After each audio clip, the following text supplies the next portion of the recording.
కిచెన్లో ఏమో చేస్తున్నారు. ఏం చేస్తున్నాము అంటే ఈరోజు ఎలాగైనా ఒక కొత్త రెసిపీ చేద్దామని అనుకున్నా. విషయం ఏంటంటే అందరూ చికెన్ పికిల్ అంటున్నారు. మనం చికెన్ కారం ఎందుకు చేయకూడదు అని ఆలోచన వచ్చింది. వెంటనే ఏం చేయాలని చూస్తే ఓకే, ఒక చిన్న థాట్ తోటి ఇది ఎగ్జిక్యూట్ చేస్తాను అనమాట. Very simple. ఆనియన్స్ అంటే కొద్దిగా మనకి గ్రేవీ లాగా రావడం కోసం ఆనియన్స్ డీప్ ఫ్రై చేసుకున్నాం. ఇవన్నీ కావాలి: చిన్నుల్లిపాయలు, కారము, కరివేపాకు.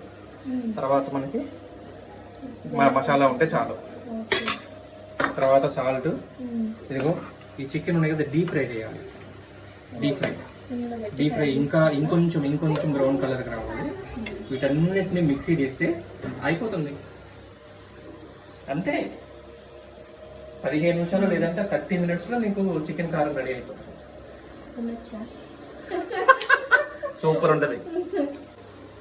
ఇవన్నీ మనము ఫస్ట్ మిక్సీ చేసుకోవాలి. ఓకేనా? ఇవన్నీ ఒకేసారి వేసేసుకోవాలి. చూసావా పౌడర్గా వచ్చింది కదా? వీటిని మనం డైరెక్ట్గా ఇలా మిక్సీలో వేసేసుకోవడం. కావాలంటే మెత్తగా చేసుకుని వేసుకోవచ్చు, ఇలా అయినా వేసుకోవచ్చు. మిక్సీలో అయిపోతుంది.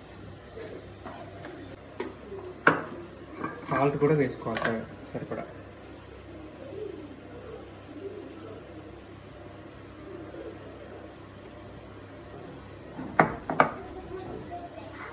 ఇది ఇట్లాగా కొద్దిగా అన్నీ కలిసిపోయేలాగా మిక్సింగ్ అవుతుంది.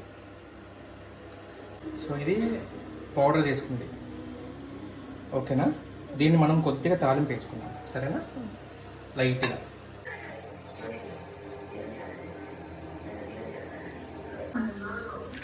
అయిపోయింది. ఇంకా తాలింపు వేసేసాం కదా.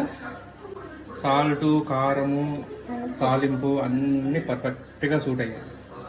ఇప్పుడు వేడి అన్నంలో మనం తినబోతున్నాము.